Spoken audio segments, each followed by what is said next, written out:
Medical कॉलेजचं खरं तर आज भूमिपूजन होणार आहे। संघर्ष समितीनं मोठा या ठिकाणी संघर्ष केला होता, अर्थात तुम्ही होते त्याच्यामध्ये। आज कार्यक्रमामध्ये मुख्यमंत्री उद्धव ठाकरे असताना ह्याला मंजुरी मिळाली, पण आज श्रेय भाजप घेते असं वाटतंय का? त्यानंतर प्रक्रिया आता शेवटी उद्घाटन करायचा कार्यक्रम शेवटी आता या राज्याचे मुख्यमंत्री ज्या पक्षाचा मुख्यमंत्री असतो तो मागच्या सरकारमधले केलेल्या सरकारच्या कामाचे उद्घाटन भूमिपूजन हेच लोक करीत असतात।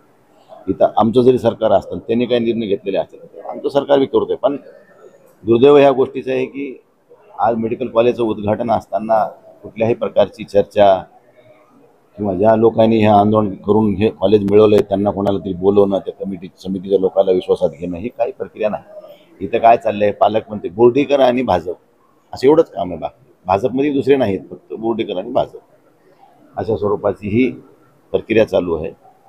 त्यामुळं होल्डिंगवर बघा तुम्ही, एकीकडं बोर्डीकर मॅडमचा फोटो पालकमंत्री वरून साहेबाचा आहे, माजी आमदार साहेबांचा तिकडून चुलत्याचा आहे, बाकी सगळे आपले कॅटेगरीमध्ये आहेत। त्यामुळे जे त्याची स्वतःची सोय चालली आहे आपली, परंतु आम्हाला एवढं समाधान आहे की आज गव्हर्नमेंट मेडिकल कॉलेजचं उद्घाटन होते। जी काय आपण सगळ्यांनी परभणीकरांनी आम्ही परभणीकर या नात्याने जी भूमिका घेतली होती ती आज पूर्णत्वाला जाते, याचा आनंद आहे। बाकी राजकारण ठिकाणी राहिलं, पण त्यांनी हे सगळ्याला घेऊन करायला पाहिजे होतं। ओपनमध्ये तिथं जागेवर स्पॉटवर करायला, हे ऑनलाईन उद्घाटन ठेवलंय।